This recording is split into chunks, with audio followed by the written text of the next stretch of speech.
Julgados e comentados. A jurisprudência sob a ótica do Ministério Público. Uma produção Ministério Público do Paraná.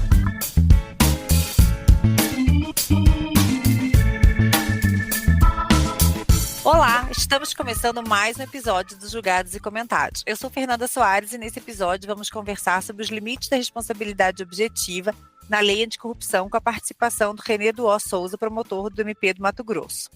Por décadas, a responsabilização por atos ilícitos, notadamente aqueles que corroem os alicerces da nossa administração pública, repousou em grande medida na comprovação da culpa, do dolo e da má-fé individual.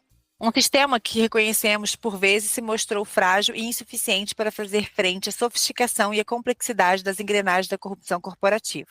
A Lei 12.846 de 2013, chamada Lei Anticorrupção, surge nesse contexto, como um divisor de águas, uma resposta legislativa à crescente demanda da sociedade por mecanismos mais eficazes de responsabilização, alinhada inclusive com os compromissos internacionais assumidos pelo Brasil.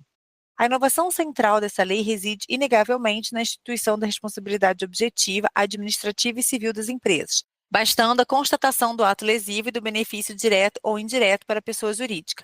Uma mudança paradigmática que busca atingir o cerne econômico da corrupção, responsabilizando aqueles que se beneficiam de condutas ilícitas. Contudo, questionamentos sobre a sua constitucionalidade são recorrentes. Argumenta-se que punir uma entidade sem a devida aferição da sua intencionalidade e culpabilidade representaria um descompasso com os pilares do nosso ordenamento jurídico. A compreensão dos limites e fundamentos da responsabilidade objetiva na lei anticorrupção, a correta identificação do interesse ou benefício da pessoa jurídica, a demonstração do nexo causal entre a conduta ilícita e esse interesse, a consideração do papel dos programas de compliance, a relação entre a aplicação da lei anticorrupção com a lei de improbidade administrativa e as mudanças no combate à corrupção no cenário internacional são alguns dos temas que abordaremos nesse episódio.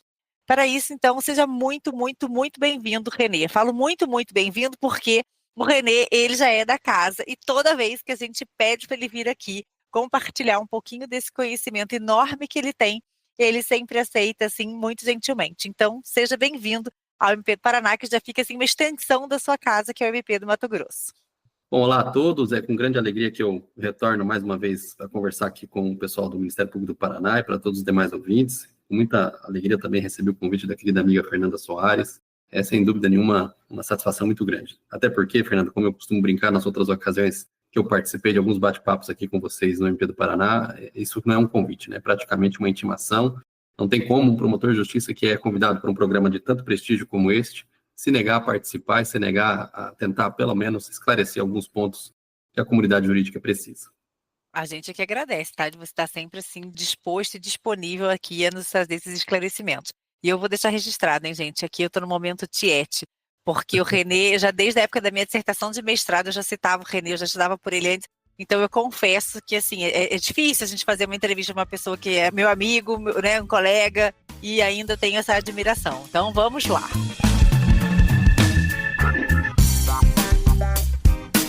René, olha só, considerando que a Lei Anticorrupção introduziu a responsabilização objetiva de pessoas jurídicas por atos lesivos contra a administração pública e a sua distinção da responsabilidade subjetiva tradicionalmente aplicada a pessoas físicas, como a decisão da segunda turma do STJ, que afastou a alegação de inconstitucionalidade da Lei Anticorrupção por suposta violação ao rol do artigo 173, parágrafo 5º da Constituição Federal, impacta a compreensão dos limites da responsabilidade objetiva das empresas, especialmente em face do princípio da intranscendência da pena? E em que medida a ausência de exigência de demonstração de dolo ou culpa da pessoa jurídica pode ser conciliada com os princípios constitucionais do direito sancionador? Excelente questão, Fernanda. O ponto de partida para a compreensão de como a lei anticorrupção foi pensada foi a ideia de que o sistema de enfrentamento à corrupção no Brasil e razoavelmente também feito em grande parte do mundo, partia da ideia de identificação e de responsabilização do agente público envolvido nesses escândalos.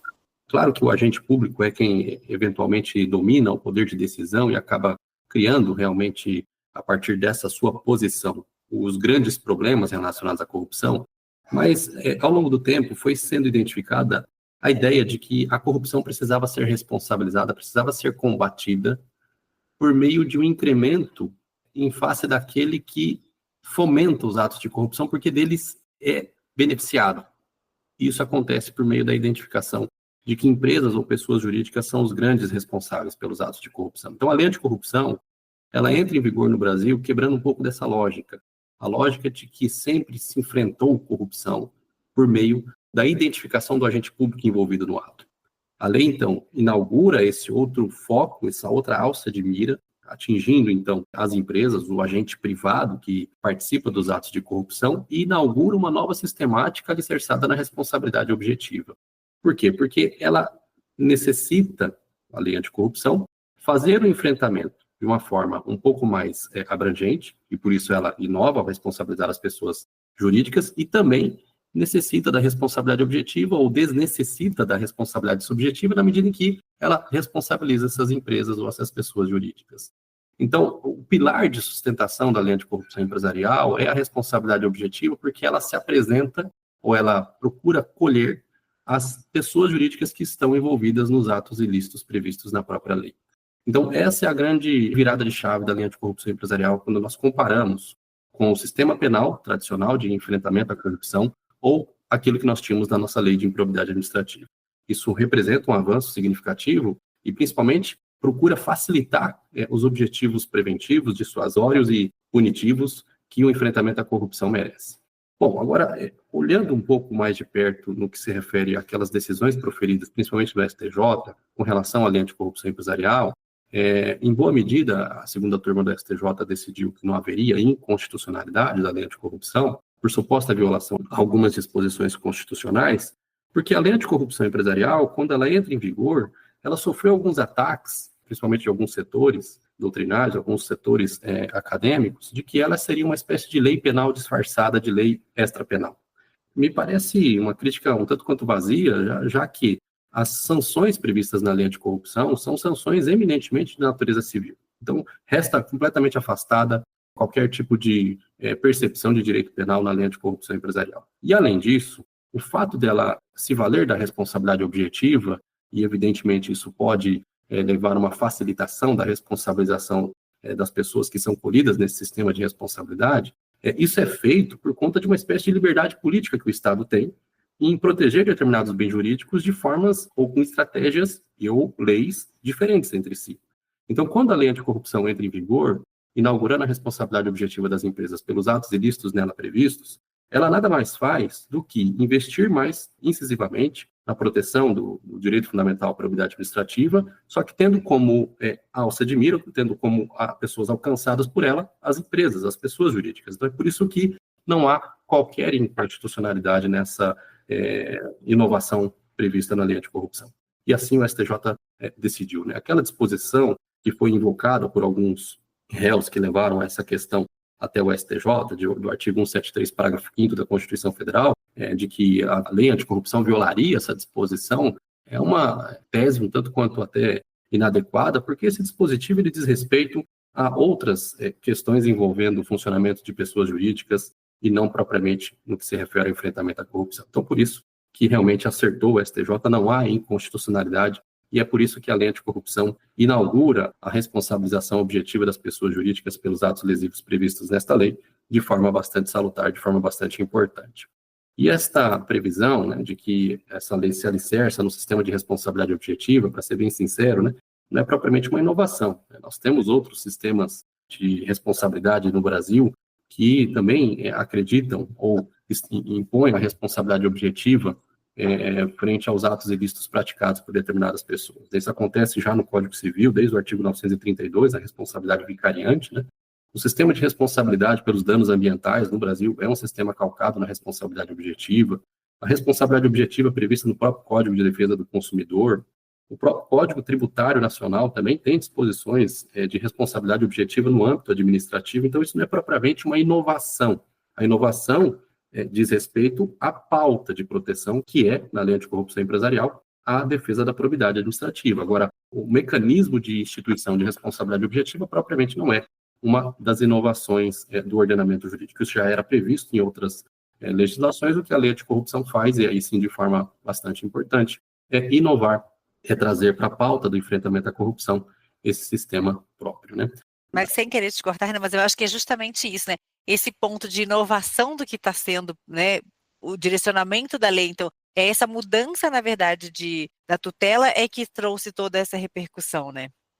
Na verdade, porque estávamos tão acostumados Exato. que o enfrentamento à corrupção se daria única e exclusivamente por meio da responsabilidade subjetiva, que quando a lei anticorrupção entra em vigor, ela causa uma certa surpresa, uma certa perplexidade. Mas, como eu disse, né, hoje, já passado alguns anos aí de sua vigência, já há uma acomodação geral de que a lei tenha um bom propósito e ela tenha aí ou ela se vale dessa liberdade política que o Estado tem para editar mecanismos, estratégias diferentes para proteger determinados bens jurídicos, nesse caso, por meio de uma responsabilidade objetiva. Então, não há nenhum tipo de problema ou inconstitucionalidade nessa opção, é só uma outra opção que o Estado adotou.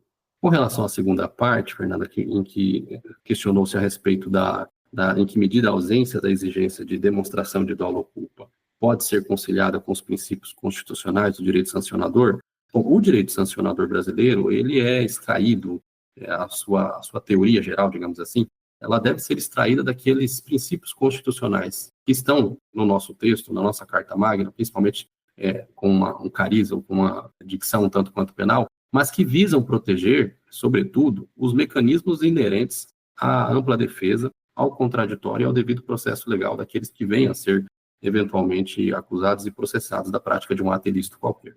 Então, a incompatibilidade do sistema de responsabilidade objetiva com esses princípios não é adequado pensar que há algum tipo de incompatibilidade, né? O que resta caracterizado no sistema de responsabilidade objetiva, que é o grande elemento de diferença para o sistema de responsabilidade subjetiva, é justamente a dispensa do dolo e da culpa, mas todos os demais elementos necessários para a indicação da responsabilização de alguém pela prática de um ato ilícito, ainda que regido por um sistema normativo de responsabilidade objetiva, restam necessariamente exigíveis para que essa responsabilização seja levada a efeito.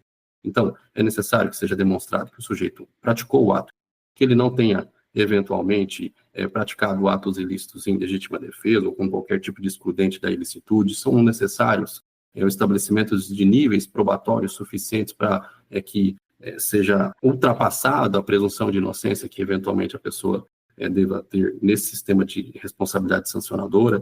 Então, todos os demais princípios inerentes ao direito penal, que, de algum modo, dialogam com o direito sancionador, são aproveitados, normalmente, naquele sistema de responsabilidade da lei anticorrupção empresarial.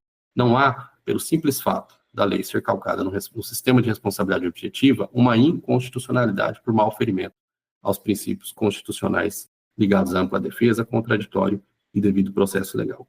Se fosse assim, né, não poderíamos responsabilizar os fornecedores que eventualmente causam danos aos consumidores, já que também no sistema do Código de Defesa do Consumidor, a legislação impõe para essas pessoas ou essas relações jurídicas uma responsabilidade objetiva. Então, não é pelo simples fato da lei anticorrupção ter se valido do sistema de responsabilidade objetiva que nós podemos enxergar uma inconstitucionalidade nisso.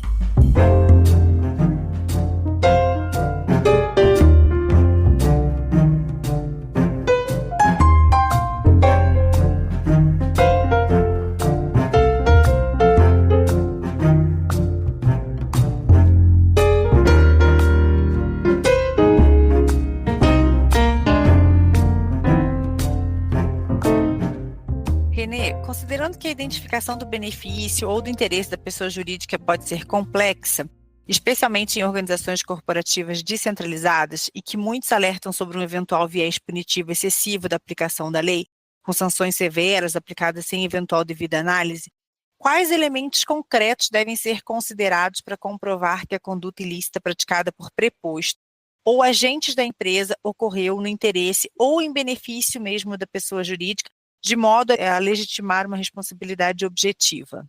Bom, vamos lá. O que a lei acaba produzindo, de uma forma muito bem elaborada, no artigo 2º, ela estabelece que as pessoas jurídicas serão responsabilizadas objetivamente, o que já foi dito no artigo 1º, nos âmbitos administrativo e civil, e depois a lei termina por sacramentar a seguinte ideia: pelos atos lesivos previstos nesta lei, praticados em seu interesse ou benefício, exclusivos ou não. Essa segunda parte do artigo 2º da lei visa justamente dar uma espécie de explicação do alcance dessa responsabilidade objetiva prevista na lei anticorrupção empresarial. Isso passa pela ideia de que nós estamos a tratar de uma lei que tem como epicentro de responsabilização a pessoa jurídica. E a pessoa jurídica, como todos sabem, é uma ficção. Ela não realiza manualmente os atos que vêm a modificar o mundo fenomênico, né? A pessoa jurídica pratica atos por meio de atuações artesanais ou manuais das pessoas físicas, das pessoas naturais que a representam. Então, é tudo uma ficção jurídica de que o ato praticado em benefício da pessoa jurídica deve ser suficiente para a criação do nexo de responsabilidade entre os atos praticados pelas pessoas naturais e a pessoa jurídica que está sendo beneficiada com este ato. Então, essa última parte do artigo 2º procura justamente estabelecer a ideia de que todos os atos praticados no interesse ou no benefício da empresa deverão encontrar-se dentro do centro de atenção para que a pessoa jurídica seja responsabilizada. Essa disposição, ela é semelhante àquela que está prevista na própria lei dos crimes ambientais. Eu vejo que é uma preocupação do nosso legislador de indicar que, embora ele esteja responsabilizando pessoas jurídicas, a maneira pela qual você identificará os atos praticados por essa pessoa jurídica, para que essa pessoa jurídica seja responsabilizada, é a partir dos atos que são praticados pelas pessoas naturais, no interesse ou no benefício da pessoa jurídica. Então, acaba se criando uma espécie de receita para estabelecer um mecanismo de identificação de quando a pessoa jurídica será responsável por aquele ato. O ato ilícito praticado artesanalmente por uma pessoa natural. Então, é uma redação ou uma fórmula jurídica que procura explicar quando a pessoa jurídica será responsável pelos atos praticados pelas pessoas naturais que agem em seu nome. O que é interessante também chamar a atenção é que a lei anticorrupção ela é até mais bem feita do que a própria lei dos crimes ambientais, porque ela ainda termina dizendo, depois da vírgula, exclusivo ou não. Então, pode ser o ato realizado pela pessoa natural, que é de interesse ou de benefício de uma determinada pessoa jurídica, que pode, inclusive, não ser diretamente ligado para o interesse daquela pessoa jurídica. Ele traz algo mais amplo, né, do que lá na Lei de Responsabilidade de Crimes Ambientais. Exato, ele acaba sendo mais explicativo do que previsto na Lei dos Crimes Ambientais. Um exemplo fácil é o seguinte: o diretor de uma determinada empresa paga propina para ele conseguir um determinado contrato licitatório. A empresa, efetivamente, em razão dessa propina, vence a licitação e celebra o contrato. O contrato é amplamente vantajoso para a pessoa jurídica. Ainda que reste demonstrado que esse diretor pagou essa propina à revelia da empresa, ele não recebeu ordens diretas para que o pagamento dessa propina fosse feito, assim mesmo, essa empresa deve ser responsabilizada pelo ato praticado pelo seu diretor, porque, de todo modo, a empresa foi beneficiada, contratualmente falando, com o ato praticado pelo seu diretor. Então, esse dispositivo ele serve para demonstrar que, embora até as decisões ou os atos praticados pelas pessoas naturais que representam as pessoas jurídicas possam ser realizados à revelia da pessoa jurídica, não é propriamente, como é feito no direito penal, a partir de um liame subjetivo havido entre administradores, diretores de pessoas jurídicas e a pessoa jurídica tomada em sua coletividade, o elemento chave para a responsabilização de todas essas pessoas que agem nessa cadeia sucessória de decisões. A decisão tomada pelo diretor, neste caso, é suficiente para a responsabilização da pessoa jurídica e, portanto, a lei anticorrupção, nesse caso, é muito mais ampla do que, inclusive, é feito quando nós comparamos o sistema de responsabilidade desta lei com o sistema de responsabilidade do direito penal. Isso acaba dando à lei uma maior envergadura de atuação, porque ela dispensa a ideia relacionada à construção dos elementos de vínculo subjetivo havidos entre todos aqueles que possam estar envolvidos numa cadeia sucessiva de atos ilícitos que possam levar à caracterização de um determinado crime. Renê, e assim, ó, a lei anticorrupção ela trouxe a figura, né, do compliance. Em que medida os programas de compliance eles podem influenciar a análise da existência de interesse ou não, né, do benefício e a consequente responsabilização das empresas? Excelente questão, Fernanda. Por quê? Porque o programa de integridade, ou o programa de compliance, ele foi, digamos, enaltecido na lei anticorrupção empresarial, previsto especificadamente no artigo 7º, inciso 8º, como um dos critérios, um dos parâmetros a ser levado em conta quando o magistrado ou contra o julgador aplica uma sanção prevista na lei anticorrupção empresarial. Então, unanimemente, na doutrina, a construção e a ideia de que o programa de integridade ele é uma causa de atenuação de pena. Ele não é propriamente um instrumento capaz de levar à absolvição das pessoas jurídicas no âmbito de responsabilidade da lei anticorrupção empresarial, porque o programa de integridade, se levado a efeito, se efetivo, ele, quando muito, leva, como eu disse, há uma atenuação da pena porque ele não foi suficiente para evitar a prática do ato. Então, se uma empresa tem um grande programa de integridade, o programa de integridade aqui é entendido como um conjunto de medidas adotadas pela pessoa jurídica para que ela detecte, evite, remedie, cuide dos seus afazeres para que ela não se envolva em atos ilícitos de uma maneira geral. Se ela pratica o ato ilícito assim mesmo, e vejam como é fácil identificar a prática de um ato ilícito por exemplo, uma prática de um dos diretores, de um dos administradores da pessoa jurídica, a revelia da própria direção, das próprias várias ordens emitidas pela própria pessoa jurídica para que não cometessem atos desta forma, neste caso, se a pessoa jurídica e a empresa têm um programa de integridade, ela, quando muito, experimentará uma causa de atenuação de pena. Agora, sob o ponto de vista estrutural, sob o ponto de vista empresarial, sob o ponto de vista da prática de atividades da empresa, o programa de integridade pode servir para que a empresa não se envolva nesses atos, porque uma das grandes funções do programa de integridade é a função preventiva. Significa dizer, os atos que são praticados rotineiramente, os atos negociais praticados rotineiramente dentro de uma pessoa jurídica, são todos eles regulados e regulamentados por normativas internas que procuram evitar o ambiente que possa levar à facilitação de prática de atos ilícitos, como atos de corrupção. Então, o ato de uma empresa que tem um programa bom de integridade acaba conseguindo ou acaba identificando os seus pontos falhos, os seus pontos que possam levar à prática de atos de corrupção e, assim, produzir uma espécie de blindagem para que os seus funcionários evitem situações na prática desses atos. Então, sob o ponto de vista preventivo, o programa de integridade é uma boa estratégia para que a empresa evite envolver-se em atos ilícitos como aqueles previstos na lei de corrupção empresarial. Pena que, na verdade, assim, eu até achei que o estímulo da lei ali para as implementações de programas de compliance, eu achei ele relativamente tímido. Eu acho que poderia ter, talvez, uma contrapartida maior, não sei, ou um incentivo maior à adoção de programas de compliance, porque, assim, a depender do tamanho da empresa, se ela é uma empresa média, por exemplo, a implementação do compliance não é uma coisa tão simples, né, Renê? Ele exige toda uma estrutura. Então, ao meu ver, eu acho que a lei perdeu uma oportunidade de ter trazido mais incentivos à implementação de programas de compliance do que não só essa atenuação, sabe? Fica só um comentário, assim, da minha humilde opinião aqui.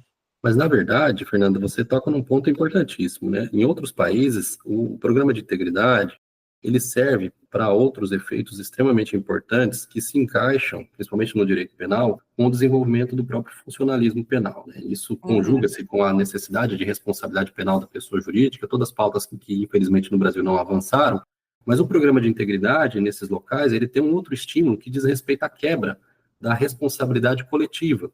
Porque, uma vez identificado que uma determinada pessoa jurídica tinha um bom e eficaz programa de integridade, mas mesmo assim, uma das pessoas responsáveis pela realização dos seus atos pratica um determinado crime, um crime praticado no âmbito da pessoa jurídica, portanto, um crime que levaria à responsabilização da pessoa jurídica, se ficar demonstrado que isso foi praticado em absoluta revelia ao programa de integridade, nesse caso, pode ser justamente quebrada essa responsabilidade do ente coletivo e identificado, melhor apurado, inclusive, pelo programa de integridade, a única responsabilidade individual do sujeito responsável pela prática deste ato revel.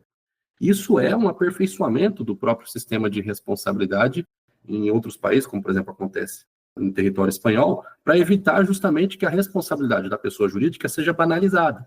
Isso também leva a uma identidade muito boa e um aperfeiçoamento, uma melhor apuração na responsabilidade individual daqueles que estão na cadeia de decisões tomadas nas pessoas jurídicas, principalmente daqueles que assumem posições importantes de decisão de uma pessoa jurídica, em uma pessoa jurídica, né?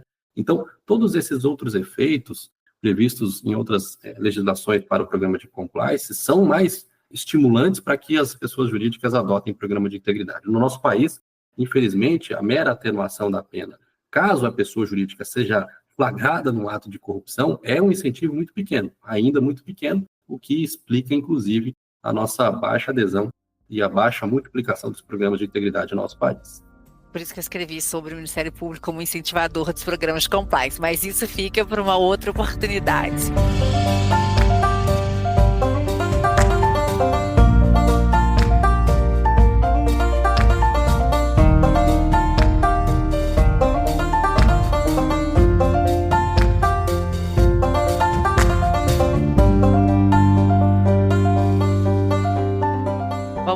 Renê, olha só, a lei anticorrupção, ela prevê a possibilidade da celebração de acordos de leniência como um mecanismo de colaboração e de responsabilização de empresas envolvidas em atos ilícitos. Diante da natureza objetiva, então, da responsabilidade da pessoa jurídica, quais são os principais requisitos e critérios que o Ministério Público deve observar ao analisar a celebração de acordos de leniência com empresas, de modo a garantir a efetividade da lei e a reparação dos danos causados à administração pública? Bom, o acordo de leniência, ele surge na lei anticorrupção empresarial também como uma das suas grandes novidades, né? É preciso lembrar que quando a lei entra em vigor, a lei 2.846, nós tínhamos a nossa lei de improbidade administrativa ainda regida ainda com a sua redação original, que vedava em absoluta a possibilidade de acordos, conciliações e transações no âmbito das ações de improbidade. Isso criava aí uma falta de sintonia entre os dois diplomas legais que levavam a alguns problemas sérios, né? Então, o acordo de leniência, ele traz para o âmbito da proteção da probidade administrativa, finalmente, a era da justiça consensual. Então, o acordo de leniência, ele aparece na lei anticorrupção empresarial como uma grande inovação, né? Muito por conta da internacionalização do direito, mecanismos semelhantes previstos em outros instrumentos, em outros países, por conta dos bons frutos que foram sendo produzidos, foram sendo multiplicados em vários locais do mundo, e assim o acordo de leniência foi inspirado e trazido para a lei anticorrupção empresarial no seu artigo 16. Bom, quais os grandes critérios que justificam o nosso legislador e até os órgãos públicos que possam manejar o acordo de leniência, celebrar o acordo de leniência? Ao contrário do que acontece lá na lei de organização criminosa, a lei 2.850, a nossa lei não estabeleceu, digamos assim, o mote, né? Um motivo pelo qual os órgãos públicos possam celebrar o acordo de leniência. Mas aquela dicção lá do artigo 3º-A da lei 2.850 nos parece bastante útil para explicar qual o grande critério que deva animar os órgãos públicos para a celebração do acordo de leniência. Ele deve ser celebrado para atender razões de interesse e utilidade pública. É exatamente o que está previsto lá no artigo 3º-A da lei de organização criminosa. E como é que deve ser identificado pelos órgãos públicos esse interesse e utilidade públicas? Isso é feito a partir da compreensão da natureza jurídica do acordo de leniência. O acordo de leniência não é um mecanismo de celebração de acordos terminativos, de acordos que pura e simplesmente apresentam como uma solução intermediária para colocar fim a um conflito. Não. O acordo de leniência ele serve para a chamada alavancagem probatória. O acordo de leniência é um acordo colaborativo, um acordo em que o órgão público celebra este acordo com determinada empresa acusada de praticar algum ato ilícito previsto na lei anticorrupção, com vistas a obter outras informações, provas e a respeito da prática daquele ato ilícito e de outras pessoas que praticaram aquele ato ilícito em conjunto com a primeira investigada. Então, o grande critério é a vantajosidade sob o ponto de vista da alavancagem probatória. E essa me parece a maneira de enxergar o acordo de leniência mais adequada, de acordo com o que está previsto na lei anticorrupção empresarial, para dar a ele a sua finalidade probatória. No âmbito dos atos de corrupção, isso é muito útil, né? Porque uma das características comuns aos atos de corrupção de uma maneira geral é que eles são praticados em absoluto sigilo, em absoluto segredo, né? A única maneira de obter grandes informações e provas robustas da prática de um ato ilícito, como são os da corrupção, é por meio da prestação das informações prestadas por alguém que realizou esse ato ilícito. Quando o sujeito paga uma propina para um agente público, na grande maioria das vezes, estarão presentes apenas o corruptor e o corrupto, mas ninguém. Então, a única forma de obter essas informações de uma maneira mais detalhada é se um dos dois, como se diz no jargão popular, roer a corda, prestar as informações para as autoridades públicas, né? Para o particular, já me foi muito perguntado isso, mas e para o particular, quando ele deve celebrar um acordo de leniência ou não? Bom, essa vantajosidade para o particular, ela está ligada, claro, aos seus interesses privados, aos seus interesses particulares. E isso se dá na medida em que ele avalia o custo-benefício entre prosseguir com uma acusação sem colaborar com o Estado, eventualmente experimentar a aplicação das sanções previstas na lei de maneira íntegra, ou atenuar essas sanções por meio dos favores legais que o acordo de leniência tem. Porque o acordo de leniência é um acordo premial, é um acordo em que a legislação, o nosso ordenamento jurídico, premia aqueles que eventualmente praticam o comportamento que o Estado deseja, qual seja a delação, a prestação das informações por aquele que está envolvido em um ato ilícito para com o Estado, ajudando a desvendar determinados atos ilícitos. Então, a vantajosidade para o particular está ligada ao seu interesse privado. só que ela é feita de uma maneira razoavelmente parametrizada. Ele vai identificar se há mais vantagens para ele em celebrar aquele acordo do que por simplesmente defender-se de maneira tradicional e experimentar ao final uma sanção, muitas vezes integral, daquelas previstas na lei.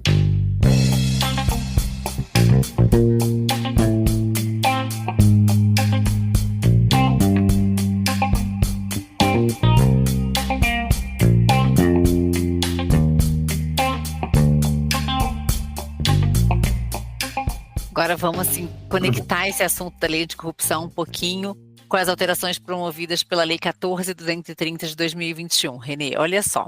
Essa lei, né, a 14.230, ela promoveu alterações significativas na Lei de Improbidade Administrativa, introduzindo um sistema de independência relativa entre a LIA e a Lei Anticorrupção.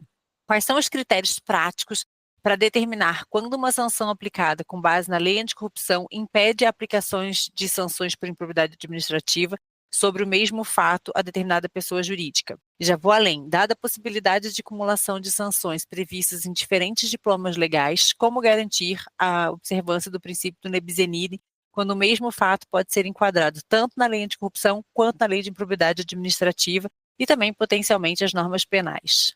Essa é uma das questões mais quentes nos dias de hoje, envolvendo lei anticorrupção empresarial e lei de improbidade administrativa. Logo que a alteração promovida pela lei 14.230 entrou em vigor, e ela altera a lei de improbidade administrativa, eu produzi um pequeno texto que circulou rapidamente aí pela internet, defendendo que, na verdade, aquilo que estava ali muito mal redigido por esta lei não se apresentava com os efeitos desejados por muitos que estavam defendendo uma espécie de exclusão da lei anticorrupção empresarial frente à lei de improbidade administrativa. E aí eu tento agora explicar por que eu produzi esse texto. A ideia central é de que, em vários outros sistemas sancionadores em vigor no nosso país, sempre existiu uma espécie de dependência de instâncias. Essa independência de instâncias, ela decorre da própria Constituição, quando ela estabelece diferentes formas de responsabilização, responsabilidade penal, responsabilidade civil, responsabilidade administrativa, pela prática de diversos atos, e a própria Constituição, inclusive, cria os órgãos, a estrutura necessária para levar a cabo esses sistemas de responsabilidades autônomos. A lei anticorrupção empresarial, inclusive, é mais textual, porque ela faz previsão expressa da necessária independência de instâncias, tanto no artigo 29 quanto no artigo 30. O artigo 30, inclusive, ele é muito claro ao estabelecer que a aplicação das sanções previstas nesta lei, ou seja, na lei anticorrupção empresarial, não afeta os processos de responsabilização e aplicação de penalidades decorrentes de ato de improbidade administrativa nos termos da Lei 8.429. Então, a lei anticorrupção empresarial, a todo instante, demonstra a preocupação de dizer que ela insere-se, navega em outro ambiente de responsabilidade que não aquele da lei de improbidade administrativa. Isso é, até agora, completamente imodificável. Isso está em pleno vigor no artigo 30, inciso 1, da lei anticorrupção empresarial. Bom, com a chegada da lei 14.230, me parece que o legislador, pura e simplesmente, realça a ideia de que, na verdade, nós temos um sistema de independência relativo. O sistema de dependência de instâncias é relativo. Bom, isso significa o seguinte, que um sujeito que pratica um determinado ato ilícito pode ser responsabilizado por diferentes sistemas legais de responsabilidade, sem que isso leve a uma espécie de sobreposição desses sistemas mútuos de responsabilidade e sem que haja violação ao princípio da proibição de bis in idem. Essa proibição do bis in idem, que está prevista apenas no Pacto de São José da Costa Rica, e ele estabelece, ou ele tem como premissa a ideia de que, pelo mesmo fato, alguém não pode ser responsabilizado duas vezes no mesmo sistema de responsabilidade. Então é por isso que é possível que alguém seja responsabilizado por uma fraude em uma licitação junto à justiça criminal, direito penal, e também responsabilizado no âmbito da improbidade administrativa, porque são sistemas de responsabilidade diferentes entre si. Não há violação ao bis in idem nesse caso. Nós temos inúmeras decisões dos nossos tribunais reafirmando isso. Isso não é nenhuma espécie de novidade, nenhuma espécie de modificação muito grande daquilo que nós já praticávamos há muito tempo no nosso país. Mas, repito, quando a Lei 14.230 entra em vigor, surge a ideia, principalmente por conta daquilo que está previsto no artigo 12, parágrafo 7º da Lei 8.429, com essa nova redação, de que, então, haveria uma espécie de proibição de responsabilização das pessoas jurídicas por ato de improbidade administrativa, caso aquele ato também seja responsabilizado pela lei anticorrupção empresarial. Bom, por que me parece equivocada essa leitura? Primeiro porque a lei não disse isso textualmente. O que ela diz é que, primeiro no artigo 3º, parágrafo 2º da Lei 8429, ela diz que as sanções desta lei, ou seja, da lei de improbidade, não se aplicarão à pessoa jurídica caso o ato de improbidade seja também sancionado como ato lesivo à lei, à administração do que trata a lei anticorrupção. Então, o que me parece que a lei de improbidade administrativa fez foi, primeiro, estabelecer que apenas a lei de improbidade administrativa pode, eventualmente, sofrer alguma espécie de impacto caso, no caso concreto, a pessoa jurídica tenha sido punida, tenha sido sancionada pela lei anticorrupção empresarial. Então, aqui já é uma premissa importante. A lei de improbidade administrativa, a meu ver, estabeleceu uma isenção, se é que nós podemos chamar assim, de via única. Só há isenção ou só há algum tipo de benefício quando a pessoa jurídica já foi punida pela lei anticorrupção empresarial e ela agora será punida na lei de improbidade administrativa. O contrário, não há previsão na lei. Aliás, se uma pessoa jurídica for punida primeiro pela lei de improbidade administrativa, esse dispositivo não se aplica ao caso e, para ela ser punida novamente pela lei anticorrupção empresarial, vale o artigo 30, inciso 1, que eu acabei de mencionar. Então, ela poderá ser sancionada normalmente pela lei anticorrupção empresarial. Tá, mas, além disso, o que me parece mais importante ser destacado é que, a meu ver, a lei não criou uma espécie de imunidade.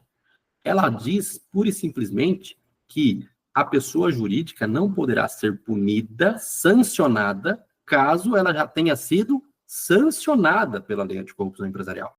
Ou seja, não há imunidade, não há impossibilidade dela ser processada nas duas leis, dela ocupar o polo passivo de ações de responsabilização pela lei de improbidade administrativa e pela lei anticorrupção empresarial.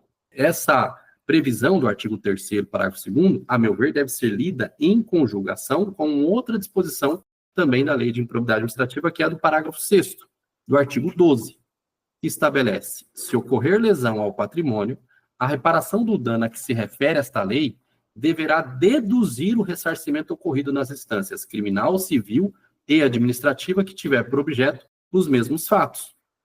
Essa disposição, ela é importante porque ela serve para demonstrar que o que as leis acabaram criando, que a Lei 14.230 acabou criando, é uma espécie de detração sancionatória. Por quê?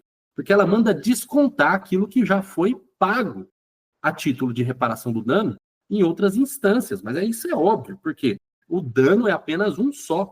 Se, eventualmente, alguém pratica um ato de corrupção e produz um dano patrimonial, material para um ente público, esse dano pode ser apurado em diversas instâncias, mas ele é apenas um só.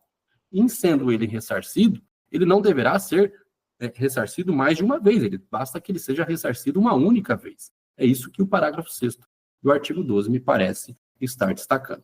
E esta é uma compreensão que desafia ainda muita compreensão dos nossos tribunais. O STJ deu uma recente decisão a respeito do tema, que estabelece aí uma espécie de proibição de processamento das pessoas jurídicas que eventualmente estão respondendo a processos na lei anticorrupção empresarial na esfera da improbidade administrativa, mas eu repito, isso, a meu ver, não decorre da interpretação dessas três disposições. Me parece que o que a lei fez foi pura e simplesmente prever a possibilidade de nós criarmos uma espécie de detração das sanções idênticas aplicadas na lei de anticorrupção empresarial, na lei de improbidade administrativa. Bom, se nós levarmos a efeito essa minha última parte que eu mencionei, essa minha última afirmação, de que seria apenas uma detração das sanções idênticas, aí nós criaríamos um outro problema, porque, como por exemplo aqui a aplicação da pena de multa, a multa ela é prevista em vários sistemas sancionadores, no sistema penal, em várias legislações relacionadas de natureza extrapenal, a partir de um mesmo único ato ilícito. Não me parece que será essa, ou deverá ser essa, a interpretação que também deverá prevalecer. Mas, como eu disse, nós já temos um precedente do STJ, mais ou menos criando essa compreensão. Agora, de todo modo, essa redação conferida pela Lei 14.230, a Lei de Improbidade Administrativa, leva aí a problemas práticos quase insolúveis, mesmo levando em conta essa possível solução que me atrevi aí a pensar a respeito, porque a diferença de tempo entre o desfecho de um processo que veicula uma pretensão por violação à lei de improbidade administrativa e uma outra ação que veicula a pretensão por aplicação da lei de anticorrupção empresarial, só isso já levará a problemas práticos aí praticamente insolúveis, e eu não quero aqui tentar esmiuçá-los, porque não haverá possibilidade para tanto.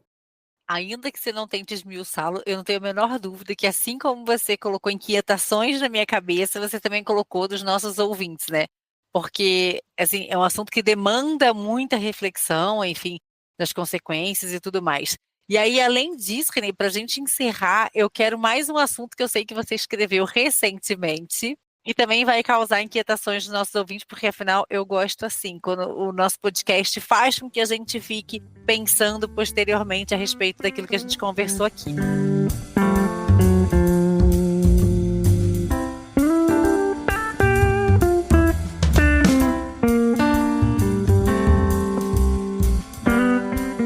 Então, assim, olha, a conjuntura internacional ela tem testemunhado esforços crescentes do combate à corrupção, com a adoção de convenções internacionais, como a CDE, da ONU, etc.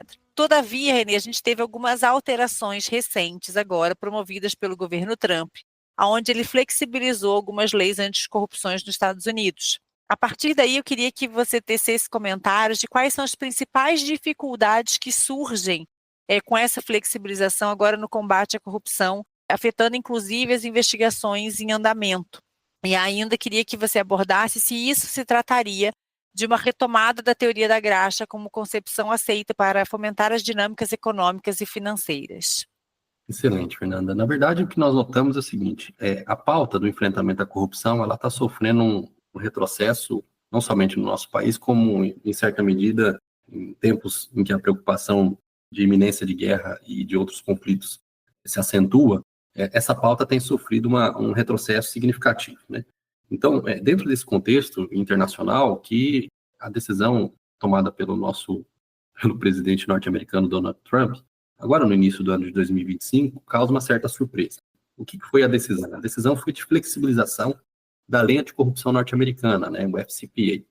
E, basicamente, foram editados 2 atos normativos, ou 2 orientações da própria presidência da República, que levam a uma espécie de recomendação para que a atuação no enfrentamento à corrupção no ambiente internacional seja feita de uma forma um pouco menos incisiva e menos severa. Basicamente, a orientação também reforça a ideia de que o FCPA deve ser aplicado apenas nos contextos relacionados a terrorismo e criminalidade organizada. Isso acaba abrindo uma margem para a prática de atos de corrupção relacionadas a contexto de propina internacional mais desgovernado. Essa orientação, ela partiu de uma ideia construída ao longo do tempo também pelo governo Trump, desde o primeiro mandato, de que as empresas norte-americanas estão sofrendo uma espécie de desvantagem concorrencial internacional. A ideia que está a animar esse tipo de flexibilização do FCPA é de que as empresas norte-americanas, quando se apresentam na concorrência internacional, não conseguem obter determinados contratos porque outras empresas de outros países estão conseguindo esses contratos na base do pagamento de propina e de suborno. Então, essa é mais ou menos uma espécie de justificativa, né, dada pelo governo norte-americano para a flexibilização do FCPA. O que é curioso disso tudo, ou o que é mais paradoxal disso tudo, é que o FCPA, que foi editado na década de 70 nos Estados Unidos, é o grande diploma internacional que levou à inspiração de produção de várias outras leis anticorrupções no mundo todo, né? Na verdade, quando o FCPA entra em vigor, logo em seguida, surge a Convenção de Combate à Corrupção da OCDE, que foi uma convenção internacionalmente editada para criar uma espécie de nivelamento no mercado internacional concorrencial para evitar justamente que as empresas norte-americanas experimentassem essa suposta desvantagem concorrencial.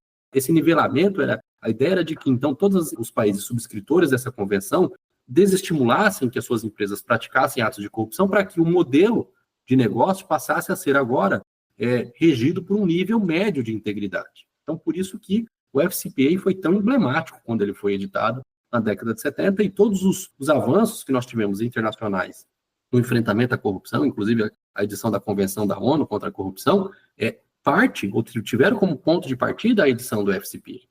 Então, é um tanto quanto paradoxal, como eu falei, invocar agora essa suposta desvantagem concorrencial internacional para a flexibilização do próprio FCPA, quando foi ele o grande responsável pelo nivelamento de integridade desejável no mundo todo.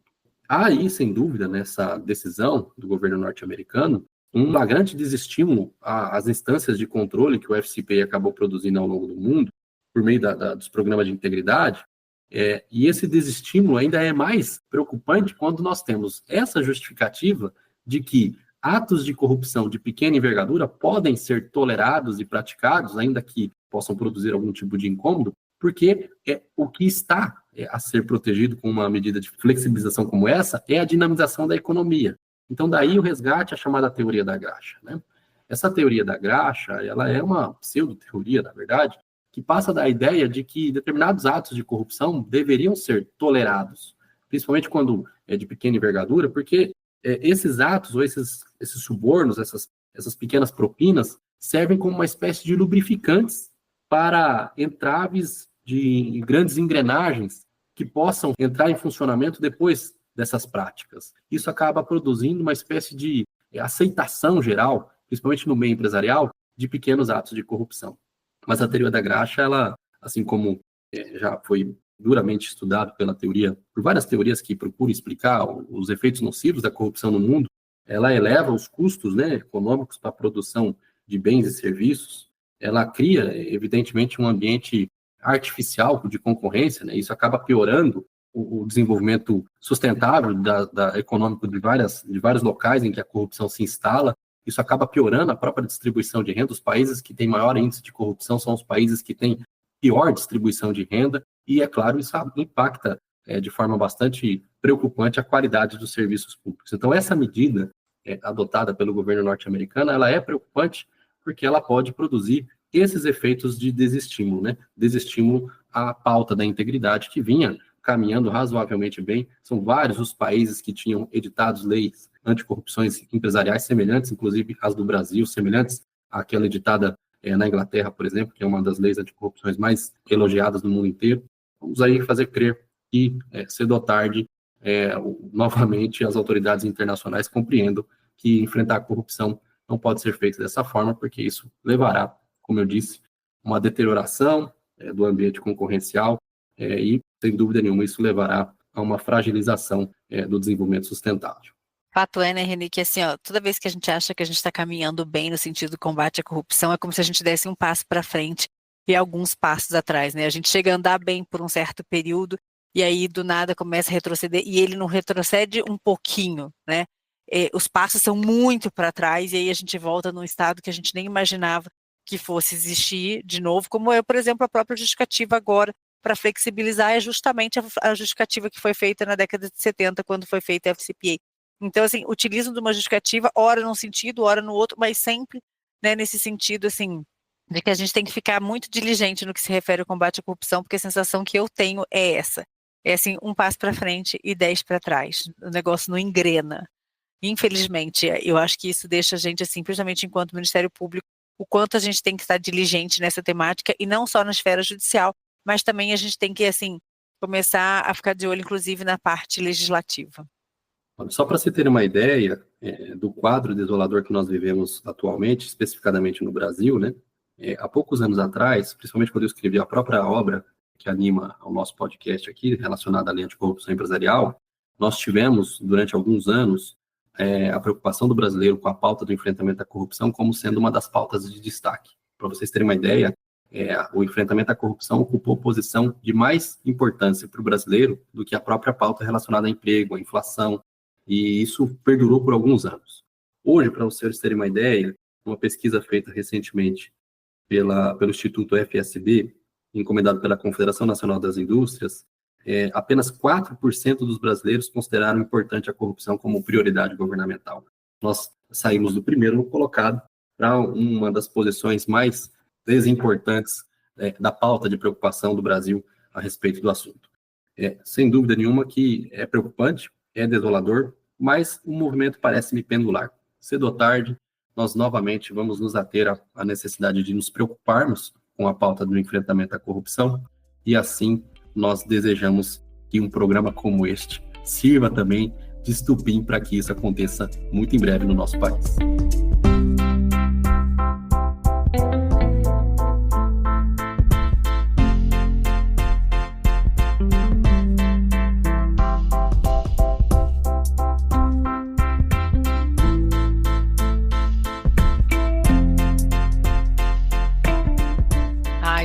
Renê, olha só, muito, muito, muito, muito obrigada. Foi um prazer ter você aqui de novo. Eu lamento a gente não poder ficar conversando mais, né? Mas assim, já extrapolou o tempo do nosso podcast aqui.